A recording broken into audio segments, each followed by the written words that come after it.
Mucha atención a hacer las preguntas vía chat, por favor, y participemos juntos. Juntos vamos a lograr tu éxito, queridos colegas, en este nombramiento y ascenso de nivel, y hay que desarrollar la gestión de proyectos de emprendimiento. Y para ello tenemos al especialista. Le doy el pase especialista Pedro Osorio. Vamos, iniciemos nuestra capacitación.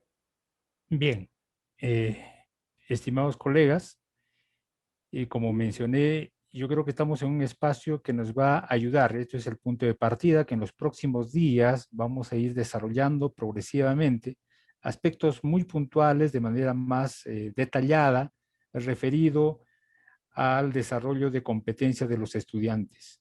En esa medida también vamos a ir viendo de qué manera nuestras competencias deben fortalecerse con aspectos mucho más específicos relacionados a la competencia de emprendimiento. Para ello, el día de hoy, en algún momento, si desean participar, por favor, levanten la manito, que también esto es un espacio que nos va a permitir interactuar. Sí, y también es importante tener en cuenta que debemos mantener nuestras cámaras apagadas y el micrófono apagado. Y si desean participar, cuando se les da el pase, activan el micrófono al momento de participar. Quisiera que veamos primero esta escena.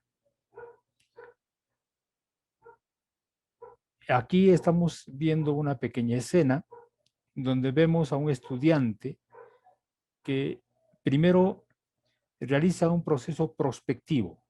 Se idea, piensa, se imagina lo que podría desarrollar mediante un proyecto. En ese intento, él está motivado por lograr desarrollar ese proyecto, pero a su vez enfrentarse a un problema, a una situación sumamente retadora. En tal sentido, él empieza a imaginarse esas posibilidades que tiene consigo para poder llegar a cumplir ese propósito. Primero, él necesita hacer bien los cálculos de las medidas de cada pieza.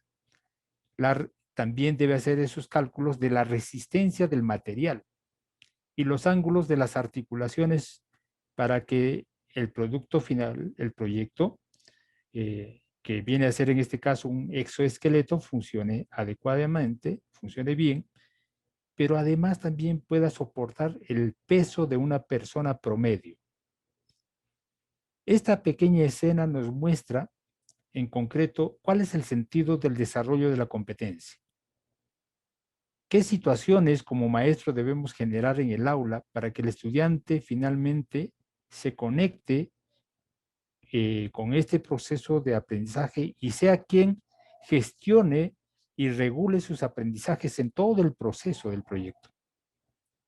En este caso puede ser un proyecto de emprendimiento que este estudiante está enfrentándose en el aula, está desarrollando en el aula.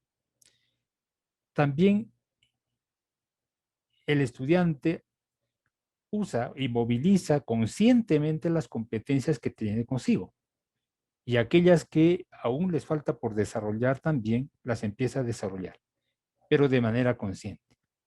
Entonces, el enfoque del desarrollo de competencia parte por esa situación inicial que todo maestro debe plantear, una situación altamente retadora que sea de interés del estudiante y no necesariamente del maestro.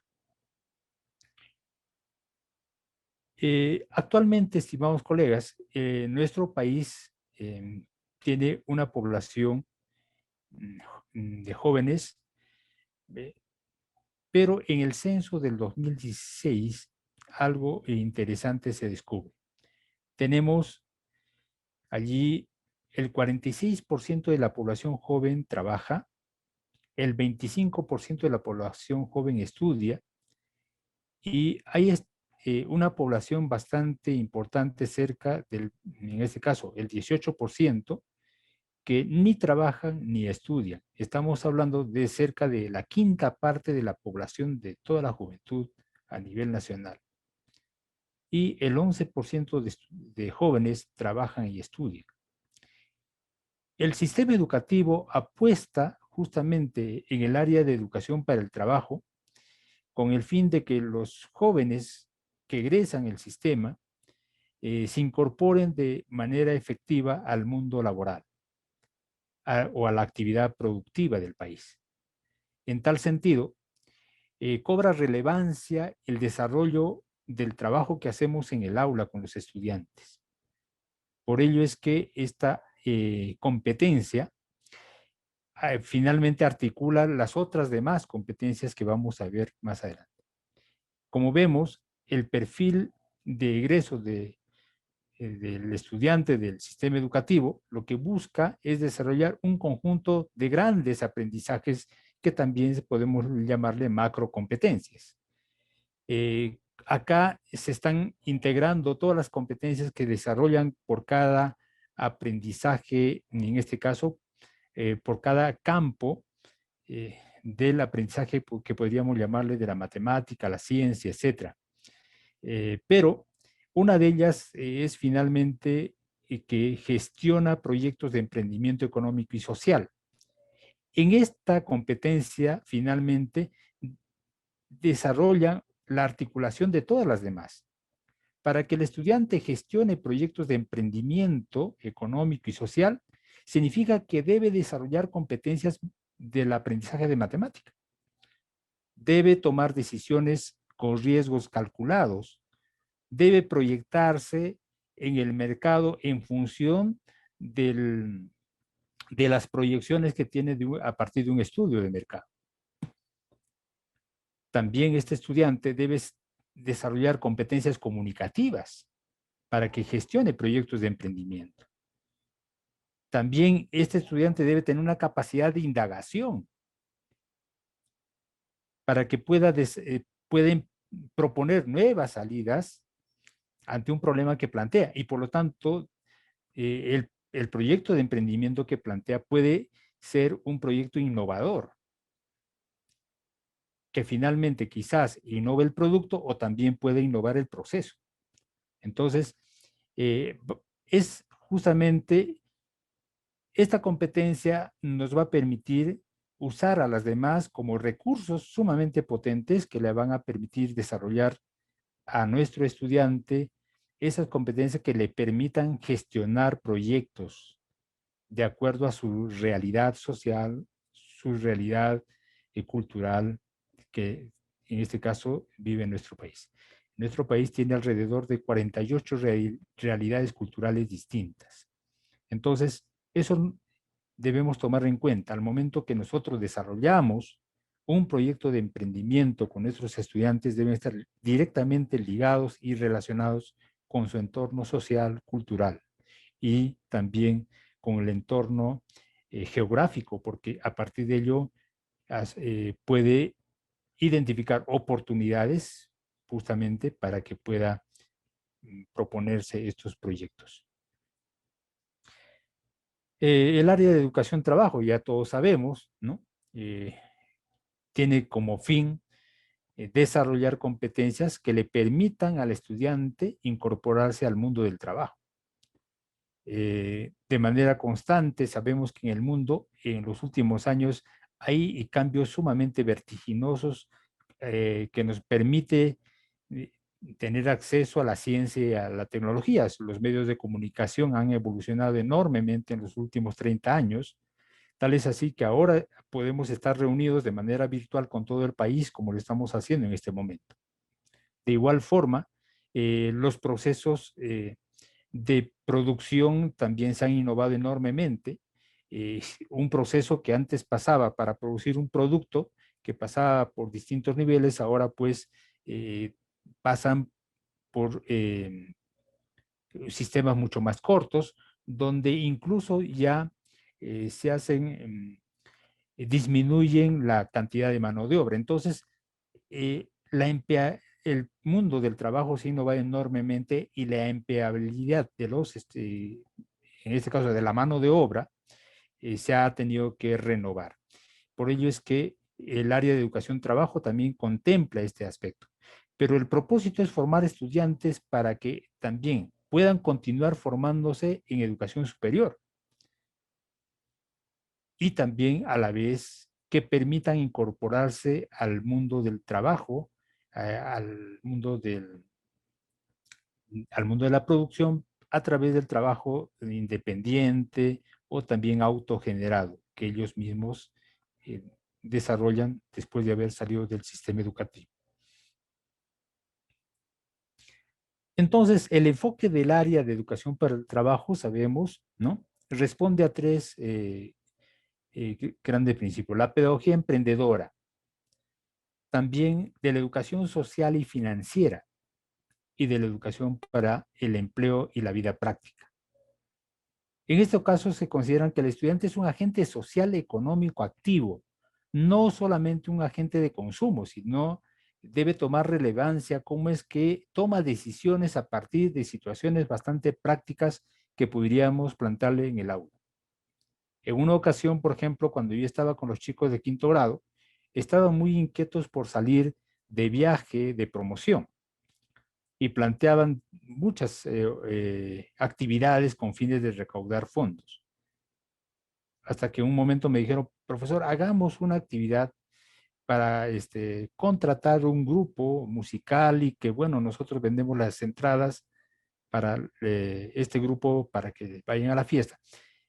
Y allí vamos a recaudar, pues, utilidades. Bueno, yo le dije, bien, hagamos cálculos. El tema es plantear, pero hagamos cálculos. A ver, ¿cuánto vamos a hacer? ¿Cuánto va a ser la inversión total, considerando que vamos a traer al grupo, cuando nos va a cobrar el local, ¿no? Y también las personas que van a ir a atender en ese momento, el tema de seguridad y todo, cuesta. Entonces, hagamos cálculos. ¿Y cuánto es el punto de equilibrio que tendríamos que considerar para ver que mínimamente vamos a cubrir los costos? A partir de allí pensemos en las utilidades.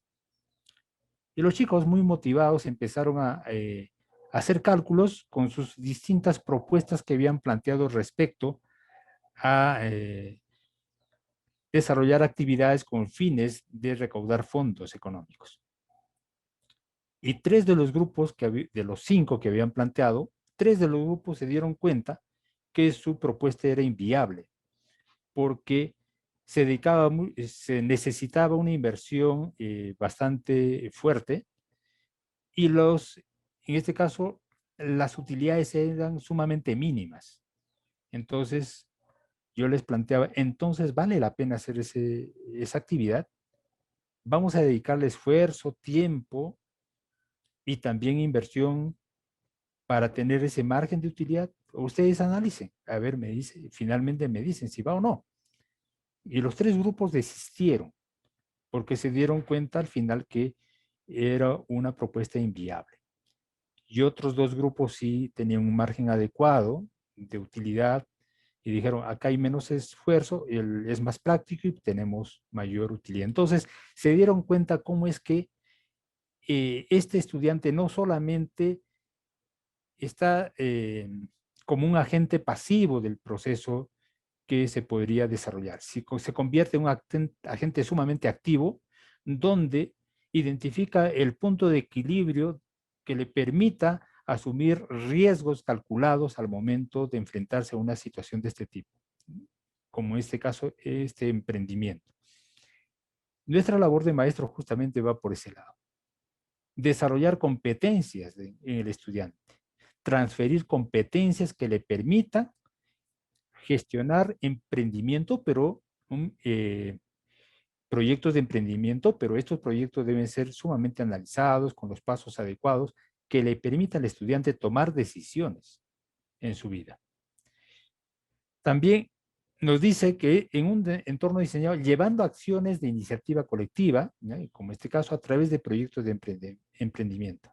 En ese caso, ponen en práctica todas sus capacidades de empleabilidad. Cuando salen de la educación secundaria, estos chicos transferirán ese aprendizaje a otro evento que se presente en su vida posterior. Más adelante, cuando tengan que enfrentarse a una situación en su vida de ciudadano, tendrían que usar estos conocimientos, estas capacidades que lo hemos desarrollado durante su formación básica, ¿no? La competencia del área de educación para el trabajo desarrolla la competencia, genera proyectos de emprendimiento económico y social. Y básicamente lo que se busca es desarrollar a través de 4 capacidades. La primera capacidad crea propuestas de valor. En este caso, lo que busca es promover la innovación, ¿no?, y la creatividad a través de un bien o servicio que se pretende desarrollar en el proyecto. Para ello es importante que el estudiante identifique las necesidades del mercado. ¿Cómo voy a innovar un producto cuando yo identifico una necesidad del mercado? ¿O cómo voy a innovar un servicio cuando identifico una necesidad de cambiar el proceso, mejorar el proceso de un servicio? Entonces, eso le va a permitir desarrollar un proyecto de emprendimiento que permita cambiar algunos aspectos que ha identificado en función de las necesidades del mercado. También aplica habilidades técnicas. En este caso, lo que se busca es desarrollar habilidades para operar herramientas, máquinas y programas, o en este caso también los software, y desarrolla estrategias para ejecutar procesos. Por un lado, tenemos el producto como en el cual puede ser innovador, pero también hay procesos de producción que podrían innovarse. Por ello, a través de qué herramientas podríamos ir mejorando para que el proceso sea mucho más corto y permita una mayor productividad, ¿no? También trabaja cooperativamente para lograr objetivos y metas. En este caso, lo que se busca es que el estudiante desarrolle competencias que le permitan trabajar en equipo, aprovechando de las habilidades individuales y las características que cada miembro del equipo tiene. Y finalmente, estas individualidades se forman en fortaleza de todo el equipo. Y con el fin de lograr una meta o un objetivo común. Así como también reflexión sobre el trabajo en equipo para lograr un clima favorable, mostrando tolerancia a la frustración. El emprendedor en su vida siempre va a tener momentos de frustración. Tenemos que formar nosotros estudiantes que sean tolerantes a esas frustraciones, porque en la primera que hagan quizás no les vaya como hayan pensado en el proyecto. Pero ¿dónde llega a tener éxito? Cuando empieza el estudiante nuevamente a replantear en función de esas dificultades identificadas, replantea el proyecto y vuelve a intentar. Y allí es donde el estudiante empieza a mejorar sus procesos, empieza a mejorar el producto hasta que finalmente tenga éxito en lo que es, en este caso, puede emprender. También evalúa los resultados del proyecto del emprendimiento para determinar los resultados, en este caso, generados cambios esperados, ¿no?, con la atención de un problema o necesidad identificada. Evalúa, reflexiona, que le permita luego tomar decisiones para incorporar esas mejoras que va descubriendo en el proceso. Entonces, mediante estas 4 capacidades desarrollamos la competencia, genera proyectos de emprendimiento. Como decía al inicio, para lograr esta competencia, nosotros debemos desarrollar simultáneamente muchas otras competencias, agenciarnos de las demás competencias. Tenemos en las competencias de comunicación, el estudiante debe saber interpretar la información que le llega también, que la información que recoge del entorno, para poder hacer que comprenda la realidad, identifique información, sepa cualificar una información y sobre esa base empezar a plantear el proyecto. O sea, no es una competencia aislada, es una competencia que justamente usa como recurso las otras competencias de los demás aprendizajes. También en matemática, por ejemplo, en matemática el estudiante debe desarrollar ciertas competencias que los va a emplear justamente al momento de desarrollar esta competencia, genera proyectos de emprendimiento. De igual forma, del área de personal social, hay otras competencias que las va a integrar. Entonces, nosotros, en realidad, como maestros de educación para el trabajo, finalmente somos los que articulamos todas estas competencias. Y es importante tomar en cuenta esto, ¿no? Qué genial sería que todas nuestras propuestas del año trabajemos proyectos de emprendimiento. A partir de allí, desencadenar aprendizajes que también van a tomar como uso las otras áreas, las competencias de las demás áreas que se viene trabajando. Ahora voy a pasar a ver con ustedes, acá si quisiera su participación, voy a plantear algunas preguntas dirigidas a algunos colegas que se encuentran en la sala, activan su micrófono para ir viendo cómo es que nosotros también desde nuestro campo de docente tendríamos que revisar algunas de estas competencias que tenemos que trasladar en donde los chicos. Cuando recogemos información en un estudio de mercado, el estudiante debe interpretarla. Ahora, también hay información científica que le va a permitir innovar y también el estudiante debe saber interpretarla. Por ello es que vamos a hacer una pequeña revisión, en este caso, sobre algunas estrategias para comprender lo que nos dice el texto, ¿sí? Algunas estrategias muy sencillas, prácticas, en este caso. Luego voy a plantear un caso también de un problema de matemática, cómo es que debemos nosotros ir desarrollando el pensamiento lógico que finalmente vamos a trasladar al estudiante al momento que se enfrenta a una situación, al momento de generar un proyecto, ¿no? Bien. En este caso vamos a tener unas 4 estrategias para la comprensión de la lectura.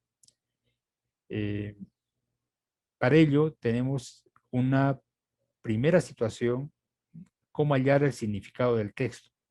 Tenemos el caso 1, por ejemplo. Voy a poner como ejemplo, estoy considerando este ejemplo sencillo, para ver cómo es que también cuando se presenta eso en los estudiantes, nosotros le apoyamos, ¿ya? Dice, el caso 1, lee la siguiente historia, ve si puedes descubrir lo que significa la palabra retoño. Mi tío y yo sembramos unos árboles pequeñitos. Los retoños tienen apenas como 30 centímetros de alto. Sembramos los retoños en el jardín de mi tío.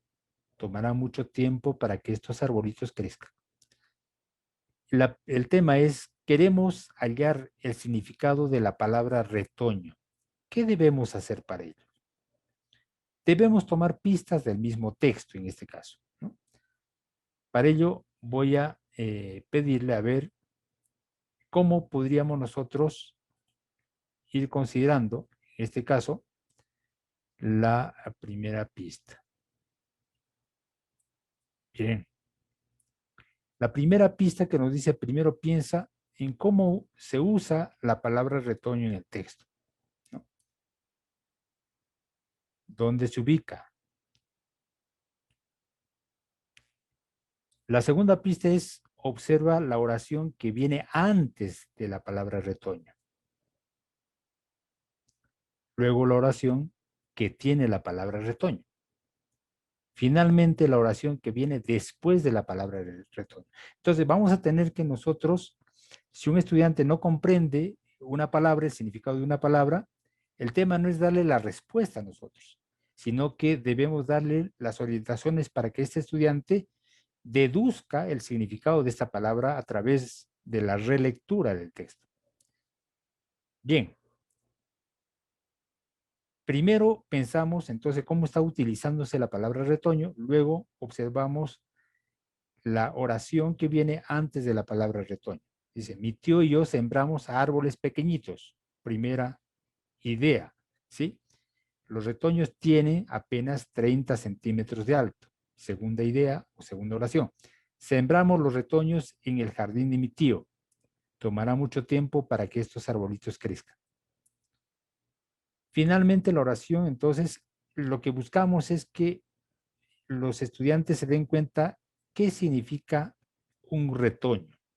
A ver, vamos a pedirle a la maestra Ada Ope. Buenas tardes, maestra Ada Ope. Active su audio, por favor.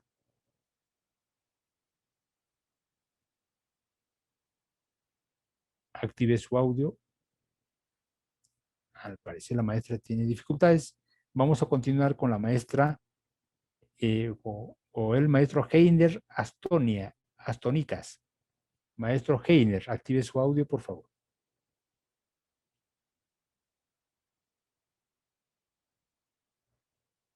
El maestro Heiner, active su audio. Gracias.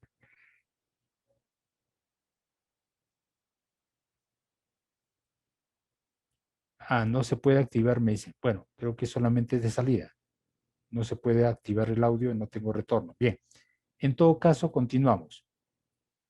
Entonces, estas pistas nos deben conducir a que el estudiante halle el significado de la palabra retoño de la manera como se está usando en la oración. En este caso, la palabra retoño, ¿qué significaría? Árboles pequeños, ¿no? Porque el referente le está dando la oración anterior, así como también, ¿no? En la misma oración dice, los retoños tienen apenas 30 centímetros de alto. También te dan referencia sobre las dimensiones que tiene este arbolito, y en la oración anterior también lo están diciendo, ¿no? Muy bien.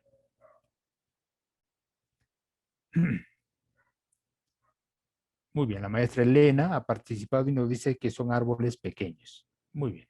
Entonces, fíjense cómo es que el estudiante, haciendo una relectura de la oración anterior que se asocia con la idea o la oración en la que está la palabra retoño, y la oración que viene después de la palabra retoño, también nos va a permitir deducir el significado, en este caso, de esta palabra.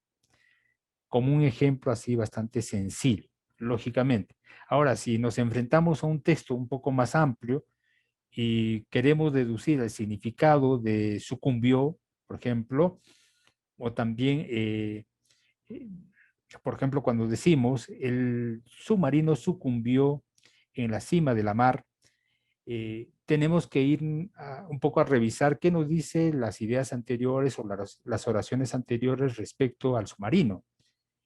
¿Y qué nos dice las oraciones después? Incluso la palabra sucumbió en la cima de la mar, entonces podría tener doble significado, en este caso la palabra cima. En este caso está siendo usado en el contexto del submarino. Sobre esa base también tengo que deducir qué significa sucumbir en la cima de la mar, ¿no? Muy bien. Ahí la maestra Jenny nos dice, el retoño es los árboles pequeños que crecen. Entonces, cuando un estudiante no se da cuenta, le digo, a ver, lea, ¿qué nos dice la oración anterior? ¿Y cómo se relaciona con la palabra retoño? Subráyala. Lea ahora la oración que está después. ¿Qué nos dice esta acerca o qué relación tiene con la palabra retoño? 30 centímetros, subraya 30 centímetros, ¿no? Si es la oración anterior, nos dice allí árboles pequeños, subráyala. Ahora, respóndeme entonces tú mismo. Dime de qué se trata cuando dices retoño. Profesor, se trata de los árboles pequeñitos. Los mismos chicos se dan cuenta. Bien, muy amable. Continuamos. Hay colegas que están participando por el chat y estoy tomando en cuenta su participación. Gracias. También, cuando hallamos el significado, hay un caso 2 en esta ocasión, ¿no? El caso 2 nos va a permitir hallar el significado a través de otra estrategia también, una segunda estrategia. Lee este artículo sobre halcones. Mientras lees, piensa en el significado de la palabra planear. A los halcones les gusta comerse a otros animales. El halcón tiene alas largas. Ellos usan sus alas largas para planear por el cielo. Los halcones miran el suelo mientras vuelan por el cielo buscan algún animal para alimentarse. Ahora, las estrategias para poder deducir el significado de la palabra planear, ¿cuáles son? Mira las palabras que le rodean a la palabra planear. Hay que mirar qué palabras le rodean a la palabra planear. A ver, cuando dice, los halcones les gusta comerse otros animales. El halcón tiene largas alas. Ellos usan alas largas para planear por el cielo. Cuando yo asocio a las palabras que están alrededor, primero es cielo, ¿de acuerdo? Ah, también tiene largas alas, ¿ya? Miran, dice, al momento que vuelan, miran desde el cielo, miran el suelo mientras vuelan. Entonces, ¿qué significa la palabra planear? ¿No? Muy bien, ahí Rubé nos dice largas alas para volar. Nati nos dice volar y dispersarse por el cielo. Jorge también nos dice para volar. Entonces, cuando yo hablo de la palabra planear, y por ahí un jovencito no se da cuenta, ¿no?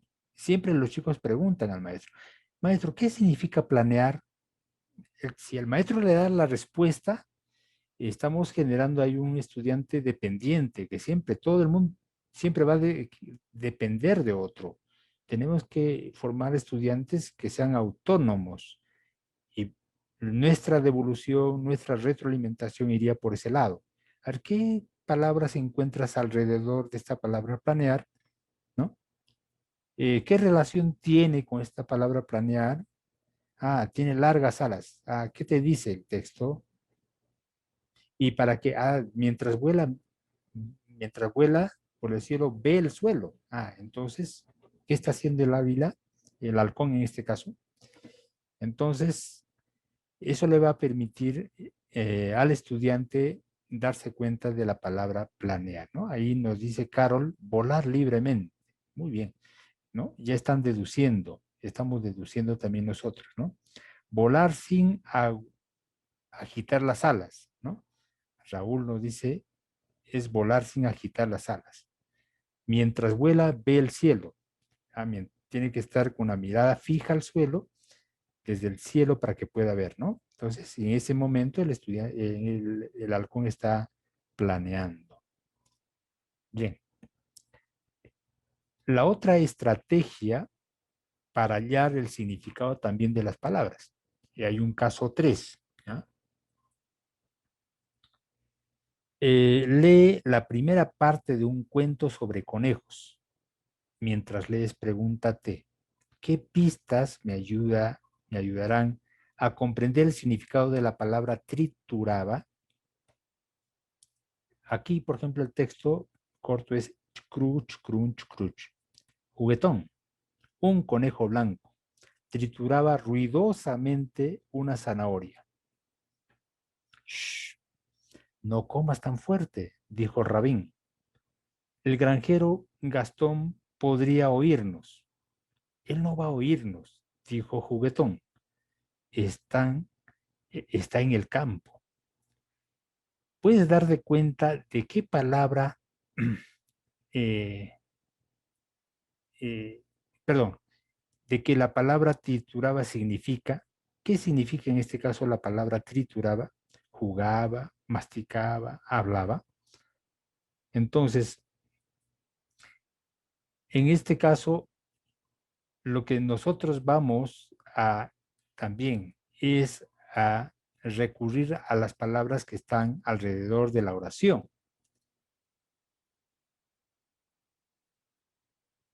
Ahora,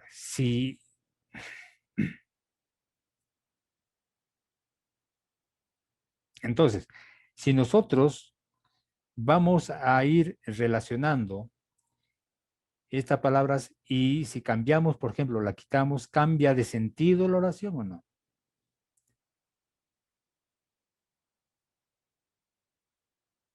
Por ejemplo, dice cruch, cruch, cruch, ¿no? Si le cambio esa palabra crunch, crunch con otra y lo relaciono con la palabra, en este caso, trituraba, cambia de sentido. Por ejemplo, decía, ch, ch, ch, ¿no? Juguetón, un conejo blanco trituraba ruidosamente la zanahoria. O track, track, track, ¿no? ¿Tiene relación? No, cambia de sentido. Entonces, crunch, crunch sí tiene relación. Allá.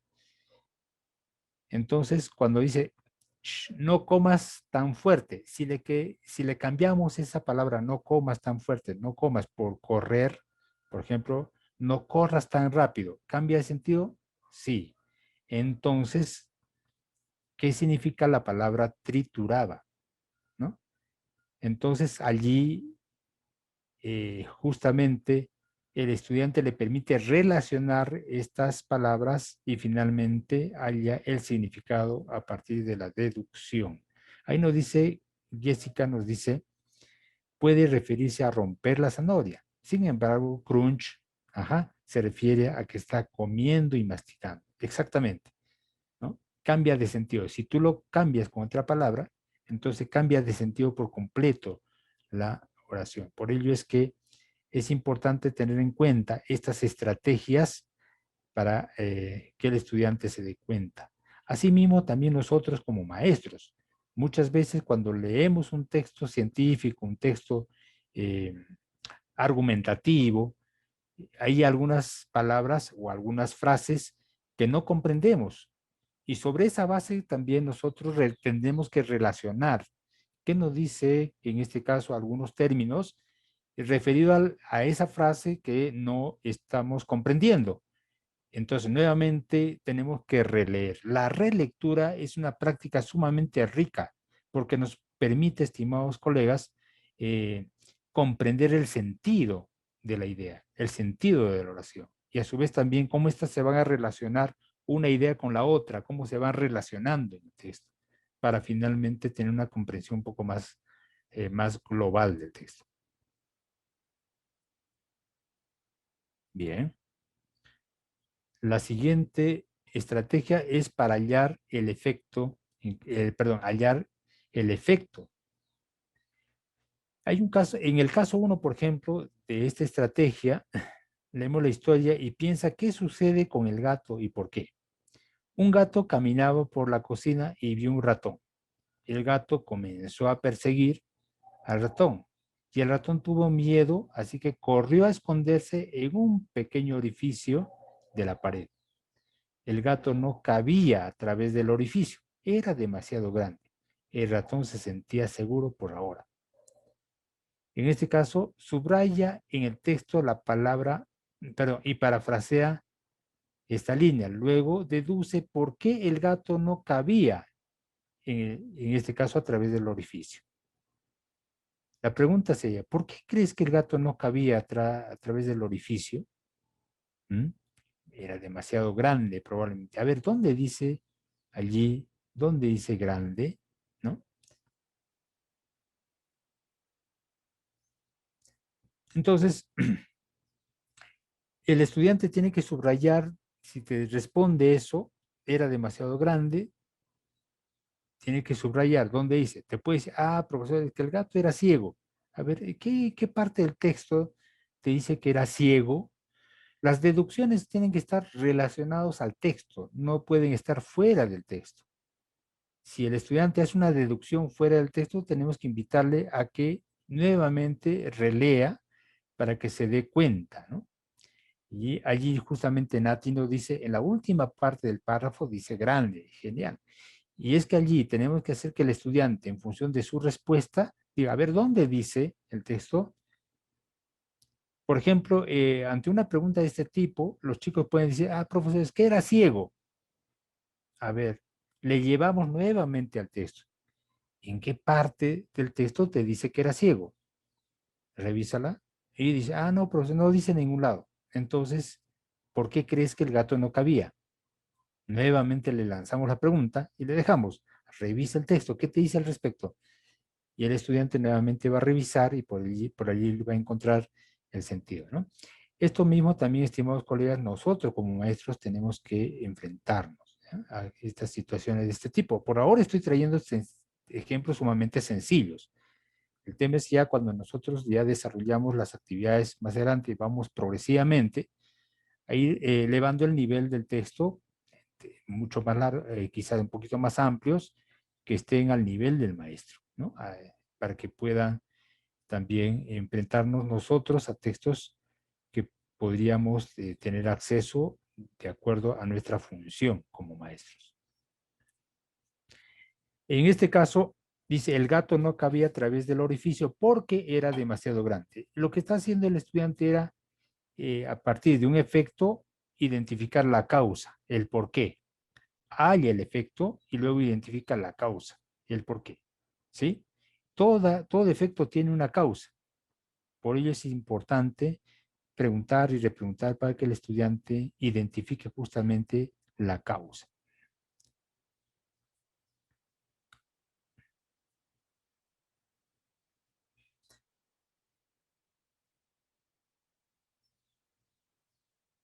Muy bien. Acá hay un comentario y Yesenia nos dice, está infiriendo. En error, como dice usted, a veces esas cosas por la cantidad de estudiantes en el aula se dejan de pasar. Sí, sí, maestra, a veces tenemos en el aula 20 estudiantes, 30 estudiantes, pero en la medida de lo posible tenemos que promover el pensamiento en los niños, en los jóvenes. Ese es nuestro rol de maestro, ¿sí? A veces por evitarnos el trabajo ya damos la respuesta a los chicos y pues tenemos ahí una gran dificultad, no estamos desarrollando competencias. O también hacerlo de forma grupal, cuando identificamos estas necesidades comunes en el aula, ya en el acompañamiento me doy cuenta que no es uno, sino son 5, son 6 que tienen este problema, hago un ejemplo de forma participativa en el aula para que ellos progresivamente, de manera colaborativa, den la respuesta y den las pistas también, ¿no? Entonces, yo, maestro, gestiono el aprendizaje, pero no estoy resolviendo la situación. Nuestro propósito es desarrollar competencias. Bien. También, eh, la otra estrategia para hallar el propósito del autor, aquí lo que estamos viendo ya es un poco más de manera más amplia, cómo es que tenemos que identificar el propósito del autor. Todo texto, estimados colegas, texto técnico, un texto científico, un manual de instrucciones, tiene una intención, ¿ya? Tiene un propósito.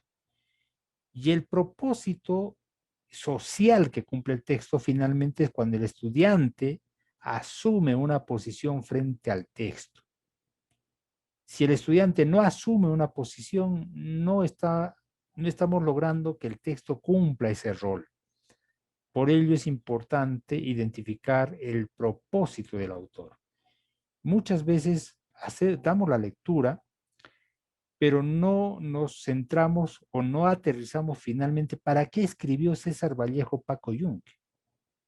Fue bonita la lectura, entretenida, genial. Los chicos la imitan, la recitan, genial. Pero, ¿con qué fin escribió César Vallejo Paco Yunque? Tendríamos que ahí empezarle a hacer preguntas al niño para que identifique cuál fue el propósito de haber escrito Paco Yunque. Y eso justamente nos va a permitir trabajar esta estrategia.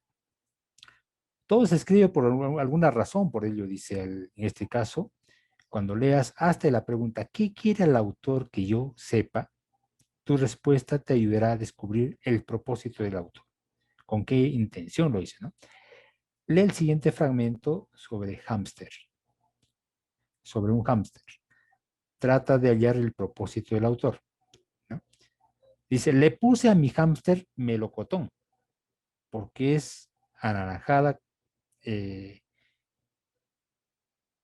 es anaranjada. Algunas veces deja la comida en sus cachetes. Esto hace que su carita se infle. Melocotón luce muy graciosa con los cachetes grandes en ese cuerpecito. ¿Con qué fin habrá escrito el autor así? ¿No? está describiendo de manera muy interesante, en este caso, al hámster, que es su mascotita, y hay algunos rasgos que son sumamente importantes tener en cuenta, ¿no? Por ejemplo, el haberle puesto melocotón por el color que tiene, es graciosa, ¿no? Dice, luce muy graciosa con los cachetes grandes en ese cuerpecito, ¿no? ¿Con qué fin habrá escrito el autor? Entonces, cuando nosotros también nos referimos, por ejemplo, a Paco Yunque, ¿no? Es una historia interesante, tenemos que preguntarnos, ¿con qué fin habrá escrito el autor Paco Yunque? ¿Quién fue César Vallejo? ¿Por qué lo hizo?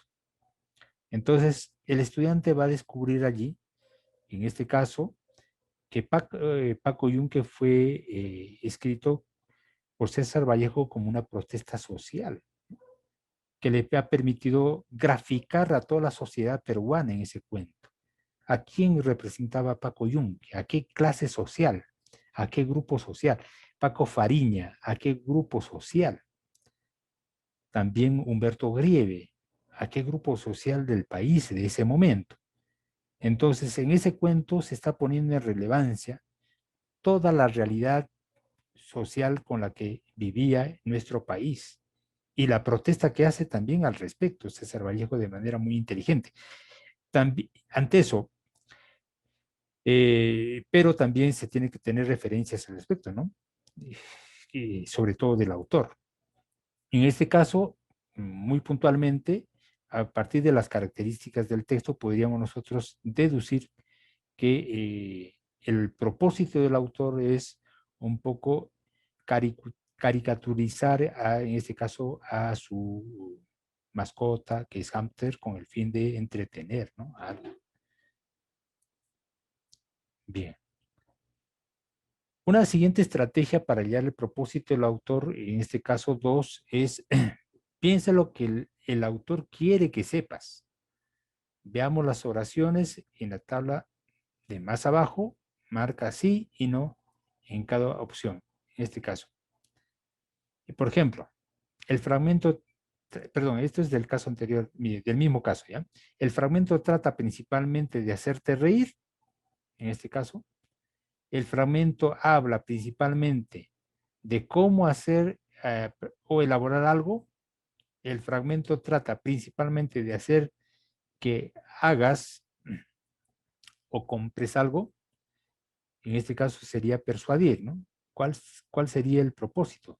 El fragmento da principalmente detalles de una persona, en particular un lugar o una cosa para describir. Entonces ahí tenemos las intenciones del autor: entretener, explicarnos algo, persuadirnos sobre algo o también describir algo. En este caso sería entretener, ¿no? El propósito del autor. Tenemos una siguiente estrategia para hallar también el propósito del autor, ¿no? Este sería el caso 2, disculpe la numeración, se me fue. Por ejemplo, lee cada selección, ¿no? Luego responde el propósito principal del autor en la selección de textos. Describir, entretener, explicar, persuadir, anótalo, ¿ya? En este caso, la casa de los pájaros. Las bellotas número 28, por ejemplo. Tenemos una variedad más grande de semillas, bañeras y comederos para pájaros en toda la ciudad. Además, tenemos los precios más bajos. No hallará mejor atención. Visítenos hoy mismo. ¿Cuál será la intención del autor cuando escribe este pequeño fragmento? En este caso es un pequeño aviso. ¿Cuál será el propósito del autor? A ver si nos escriben por el chat, ¿no? Será describir, entretener, explicar o persuadir. ¿Mm? De este primer fragmento. A ver, coleguitas, les invito a responderme por el chat, ya que no podemos tener acceso al audio.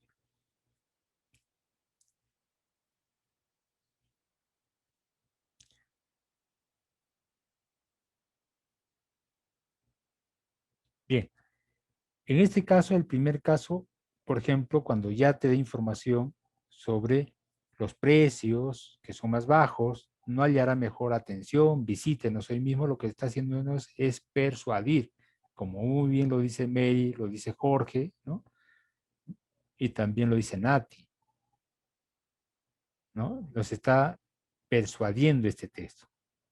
Ahora, lógicamente, la persuasión tiene varias formas de hacerse. En textos más elaborados vamos a encontrar otras formas muy sutiles también de la persuasión. ¿Ya? Mi ventana. Tengo un comedero para pájaros en mi ventana.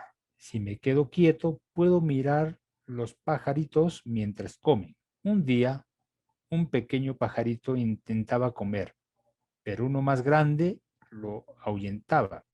Yo estaba preocupado por el pajarito. Por eso coloqué una foto de mi gato sobre la ventana. La siguiente vez que vino el pájaro más grande, se fue volando y no regresó nunca más. ¿Mm?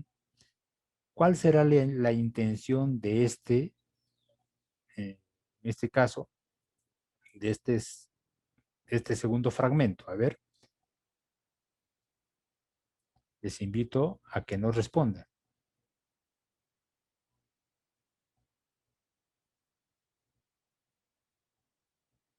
¿Será persuadir?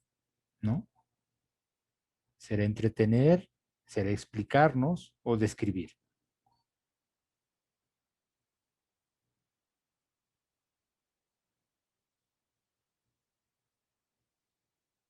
Uh-huh. Ahí Hilda nos dice persuadir, Rubén nos dice describir, ya, muy bien.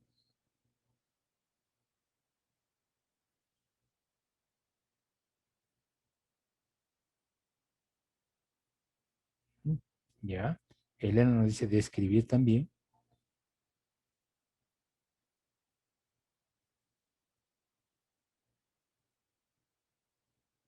Uh-huh.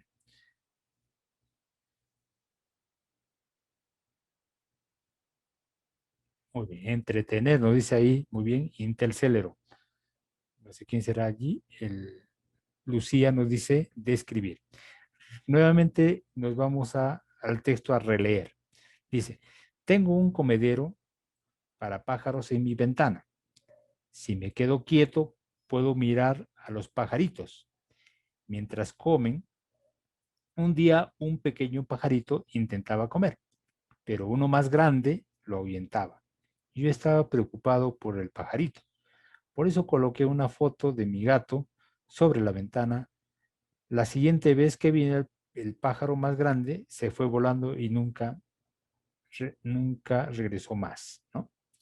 Entonces, en este caso, ¿qué nos está queriendo, cuál es el propósito del autor? ¿No? Describir, explicar. Si es describir, ¿por qué sería describir? ¿No? Hay detalles. Yo cuando me describo digo, ya eh, tengo una talla de 1,70 m, soy gordo, delgado, etcétera. Doy características, ¿verdad? También. O será entretener también, ¿no? Ajá, narra un suceso, genial. Ahí nos dice Ada, narra un suceso. Y al narrar un suceso, ¿qué nos está diciendo? ¿Mm? Esa narración puede ser ¿para qué? Muy bien. Heiner nos dice, está explicando lo que sucede y lo que él hace. Ajá, ¿ya? Muy bien. Nos permite en este caso, este texto, este fragmento, como dice, está explicando, ¿no? ¿Qué está ocurriendo? Genial. Entonces, eso nos permite de identificar el propósito del autor, ¿no? Que está explicando un suceso. Gracias, el maestro Heiner. Muy bien. También Ruth nos dice el tercer párrafo, entretener. Ah, y el cuarto, ya se adelantó la maestra Ruth. Muy bien, genial. Y también Elena dice, describe lo que observa. Ya, genial. Y en este caso explica, ¿no?, el proceso. ¿Y qué está ocurriendo? También el siguiente fragmento nos dice, un comedero fácil para pájaros. Primero, busca una piña de pino. Luego, llena todos los espacios con mantequilla de maní. Luego, haz girar la piña de pino sobre las semillas de pájaro. Con una cuerda, cuelga tu comedero de un árbol. Ahora siéntate y espera que los pájaros lleguen. Ujú. ¿Qué está haciendo allí?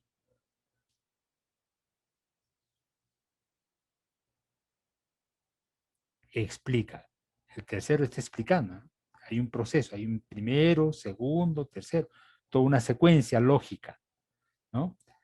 Está explicando, ¿sí? Muy bien. Ahí nos dice Josué, explica también Elena, claro, explica los pasos. Cuando hay una explicación hay toda una secuencia lógica, ¿no? Muy bien. El cardenal, que viene a ser el cuarto fragmento, nos dice, el cardenal es un ave que le encanta a muchos observadores de aves. El macho es de color rojo brillante, con la garganta negra. La hembra es casi completamente de color marrón. Con rojo solo sus alas y cola. Ambos pájaros tienen un grupo de plumas rojas sobre sus cabezas. ¿Qué está haciendo en este caso? El cuarto párrafo, perdón, el cuarto fragmento. Describe, ¿no? Está describiendo.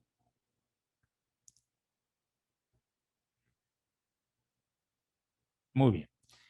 Muy bien, Jenny nos dice, no, Jenny nos dice que es una explicación, ¿ya?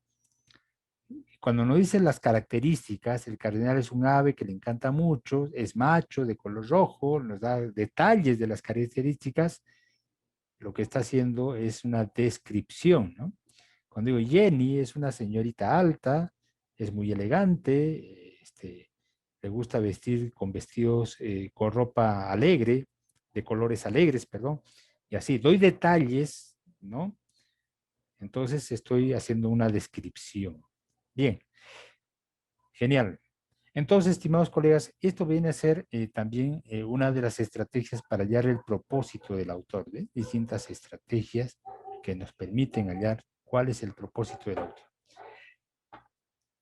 Ahora vamos a ver cómo hallamos también el tema principal. Para ello, como ejemplo, voy a mostrar, ¿no? este caso, un solo caso. Observa cómo está construido el texto y responde qué características tiene, qué partes tienen, cuántos párrafos o estrofas, hay que anotarlas también. Señala la cantidad de párrafos que conforman el texto, ¿ya? Lo primero que también hay que hacer, señalar cuántos párrafos tiene el texto. Ahora, identificamos los subtemas o aspectos de cada párrafo. Cada párrafo nos habla específicamente de un aspecto del todo el texto. No podemos encontrar mezclado esos aspectos en otros textos, ¿ya?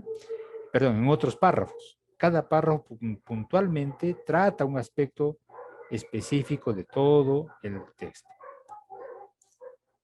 También analiza la información que destaque en el primer párrafo.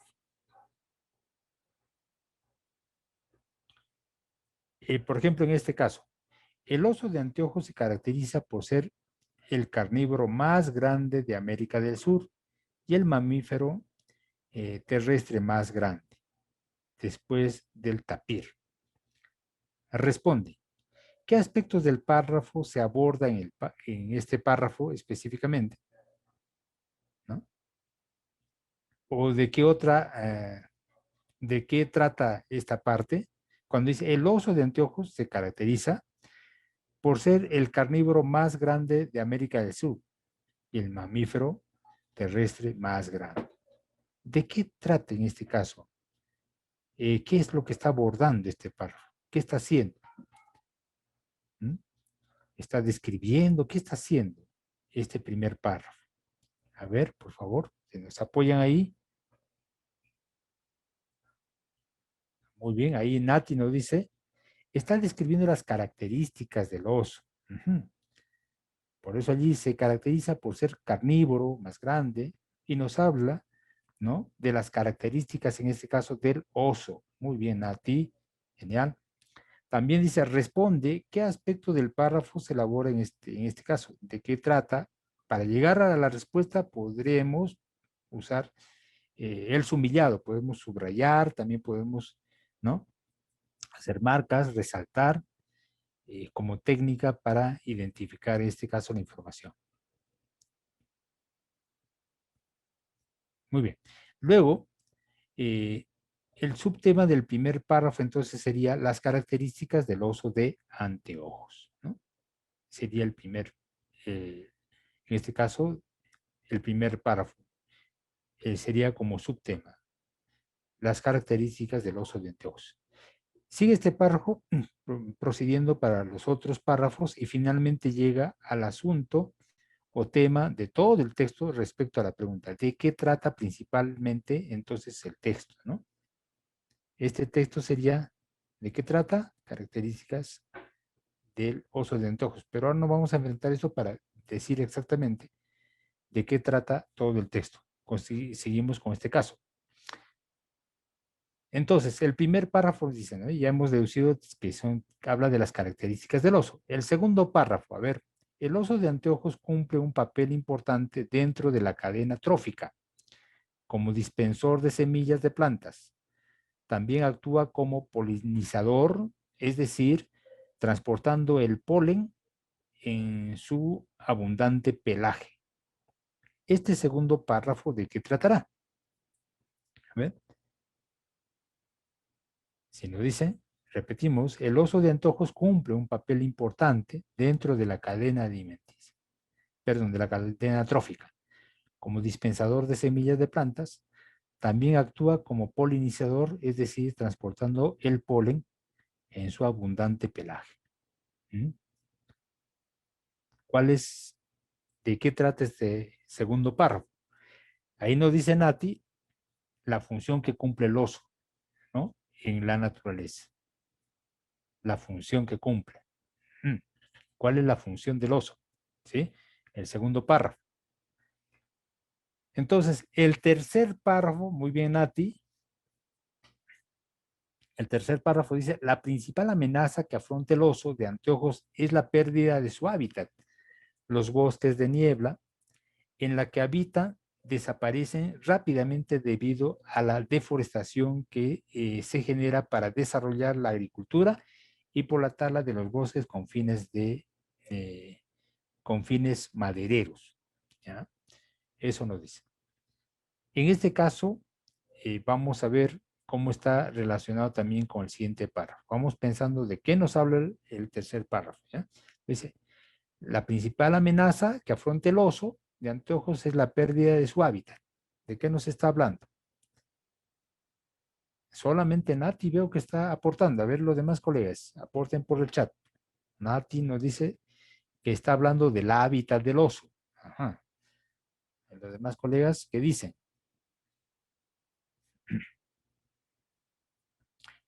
También desaparece rápidamente este hábitat debido a la deforestación porque se genera para desarrollar la agricultura y por la tala del bosque con fines madereros. Ladi nos dice del medio y el entorno en el que vive el oso. Genial. ¿Ya? Vamos viendo ahí.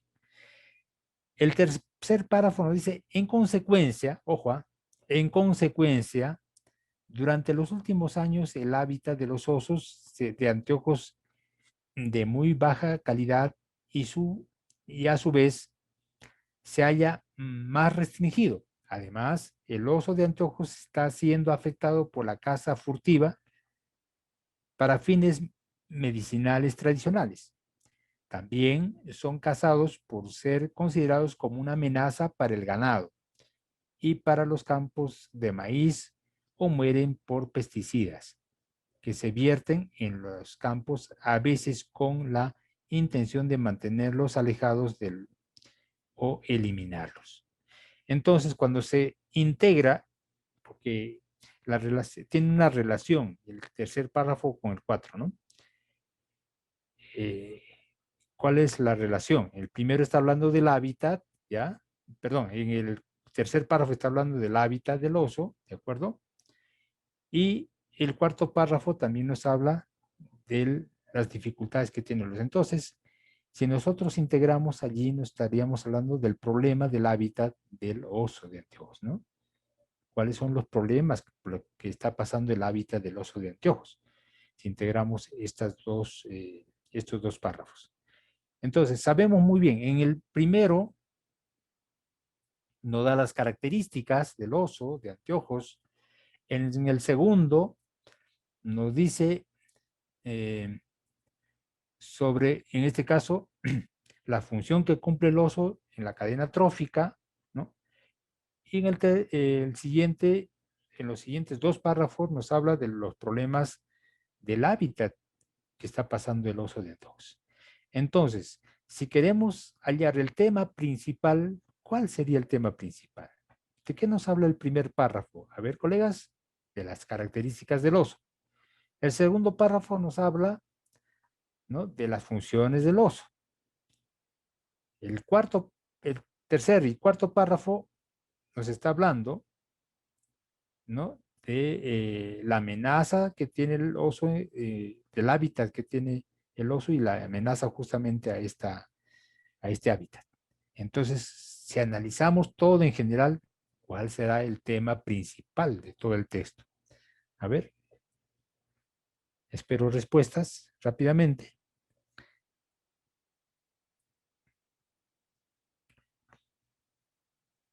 ¿Cuál será el tema principal de todo el texto, colegas? Ahí tengo que buscar la relación entre los subtemas, ¿no? El primero nos habla del oso, de las características del oso. El segundo, de la función del oso. El tercer y el cuarto párrafo nos está hablando del problema del hábitat del oso. Entonces, ¿el tema principal cuál sería? El oso de anteojos, ¿no? Como tema principal, porque estamos encontrando que en cada párrafo se está hablando del mismo. El tema principal entonces, el oso de anteojos. Muy bien, Rubén. Muy bien, Nati. Genial. Entonces, ¿cómo deducimos las características y cualidades también de un personaje?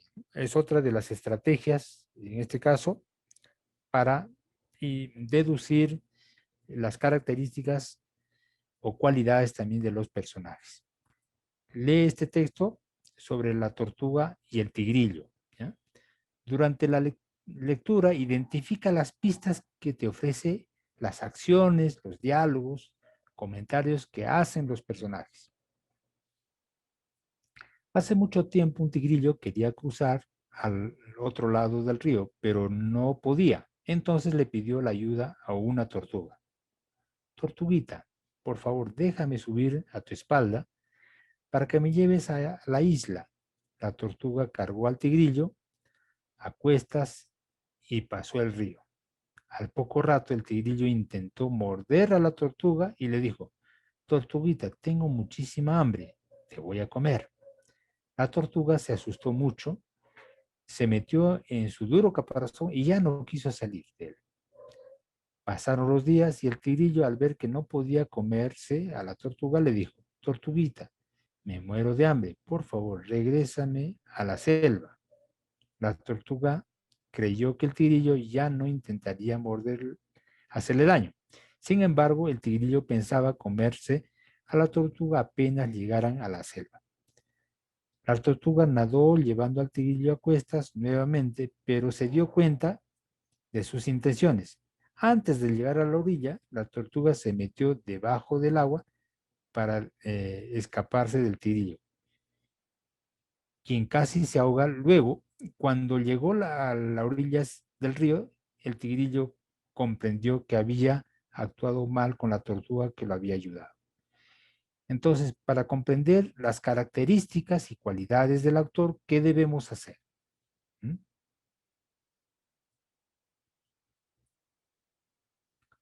A ver, colegas, aquí es importante que tengamos en cuenta. Tenemos que relacionar los hechos o acciones fundamentalmente que cada personaje está realizando en la historia, ¿no? En este caso, por ejemplo, ¿qué hace el tigrillo y cómo es en este caso, su conducta? ¿Qué está haciendo el tigrillo? le ha pedido el favor a la tortuga. Luego, ¿qué le quiso hacer? Le quiso morder, ¿no? Y tenemos que hacer que identifiquen ahí los estudiantes en este caso, ¿no? También, ¿qué hace la tortuga y cómo es su conducta también, ¿no? Entonces, ¿cómo era la tortuga y cómo era el tigrillo? Ahí podemos deducir rápidamente acerca de las características y cualidades de los personajes. Bien, estas han sido las estrategias.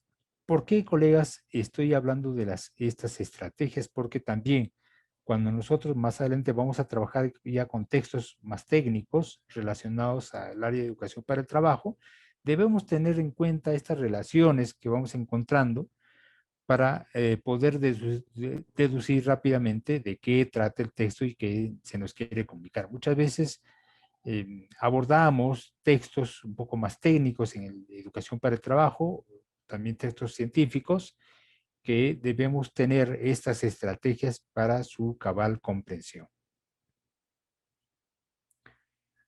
Voy a traer en este caso también una situación polémica respecto a matemática, un poco repasando. En qué, cómo manejamos nuestro pensamiento lógico al resolver un problema matemático.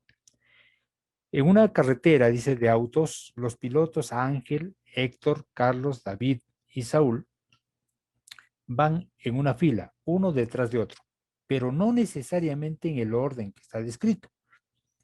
Además, se sabe lo siguiente. Ángel va en un lugar atrás de Héctor. Ahí dice, en un lugar detrás de Héctor. Luego dice, e inmediatamente delante de Carlos.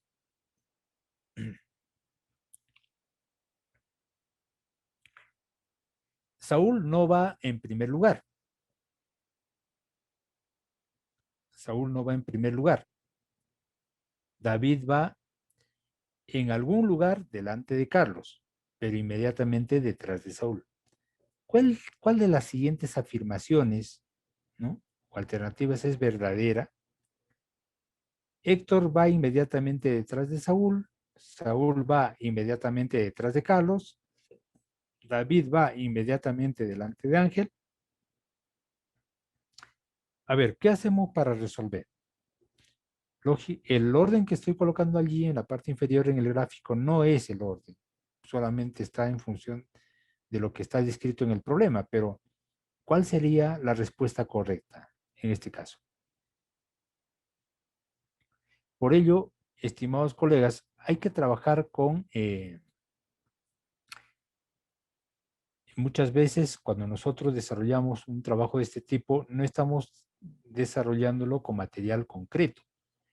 Y es importante en algunos casos hacer la representación para resolver un problema, ¿ya? Vamos a ir resolviendo la situación en este caso. A ver, primero quiero, les doy un tiempito de un par de minutos, un minuto, para que puedan darme sus hallazgos iniciales.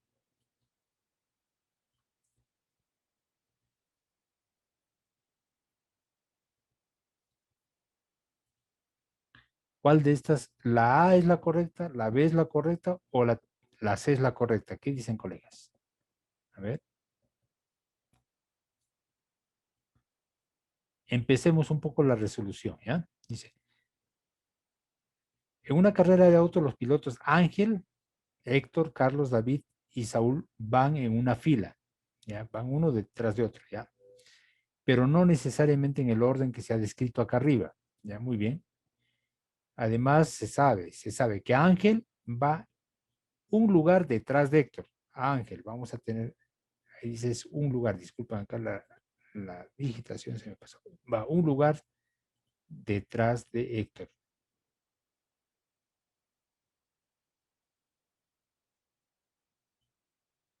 Muy bien. Ángel va a un lugar detrás de Héctor. Ahí está.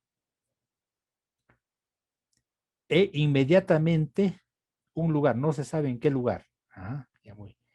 E inmediatamente delante de Carlos. Quiere decir que Carlos, ¿dónde se encuentra? Si Ángel va a un lugar detrás de Héctor, no se sabe, pero inmediatamente delante de Carlos. Ya está. Saúl no va en primer lugar. Saúl está descartado, no va en primer lugar. Ya, en algún lugar va ahí. Dice, David va en un lugar delante de Carlos. Un lugar delante de Carlos, pero inmediatamente detrás de Saúl. Oh, delante de Carlos. Miren.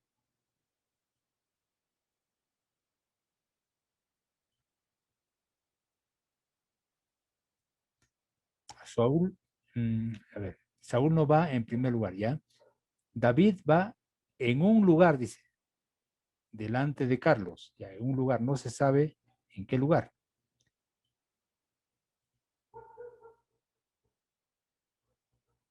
Esto sería acá, porque ahí nos dice Ángel va inmediatamente delante de Carlos, nos dijo, ¿ya? Hay que considerar la anterior también.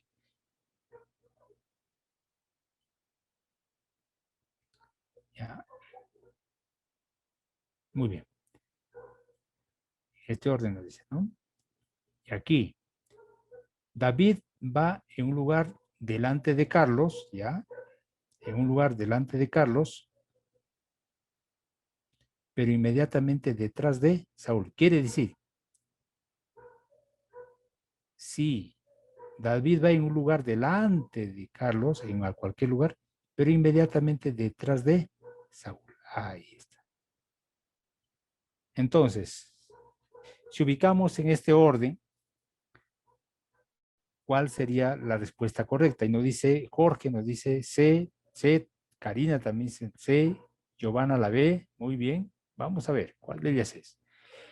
¿Cuál de las siguientes alternativas es verdadera? Ya está. Héctor va inmediatamente detrás de Saúl. ¿Mm? Héctor va inmediatamente detrás de Saúl. Saúl va inmediatamente detrás de Carlos. No es correcto. La B. David va inmediatamente delante de Ángel. También. A ver, vamos a ver. Ángel va en un lugar detrás de Héctor. Ángel va en cualquier lugar detrás de Héctor. Ya, muy bien. E inmediatamente delante de Carlos. Ya está bien aquí, muy bien. Saúl no va en primer lugar. Saúl ya está descartado en primer lugar. David va en un lugar delante de Carlos. En un lugar, no se sabe en qué lugar, en un lugar cualquiera, ¿no? Pero no te dice inmediatamente delante de Carlos, en un lugar. Pero inmediatamente detrás de Saúl. Aquí está, detrás de Saúl. Muy bien. Héctor dice, va inmediatamente detrás de Saúl. Descartado. No va. Saúl va inmediatamente detrás de Carlos. También descartado. David va inmediatamente delante de Ángel. Entonces la C sería la correcta. Muy bien. Ahí, Lucía, muy bien la hizo. Karina también. Jorge, genial. Y también Lady. Lady también nos dijo en primer momento. Bien, colegas, esto es una introducción muy breve a lo que vamos a hacer, pero hemos hecho con unos problemas un poquito sencillos que primero nos van a permitir comprender la lógica de cómo es que debemos ir desarrollando nuestras competencias de maestro con el fin de no solamente de enfrentarnos a una evaluación con fines quizás de mejorar nuestra condición, sino con fines de transferir competencias en nuestros estudiantes, con el fin de que ellos, nuestros estudiantes, logren su propósito de vida, porque nosotros somos formadores de futuras generaciones. Muy agradecido a cada uno de ustedes por este espacio. Muchas gracias.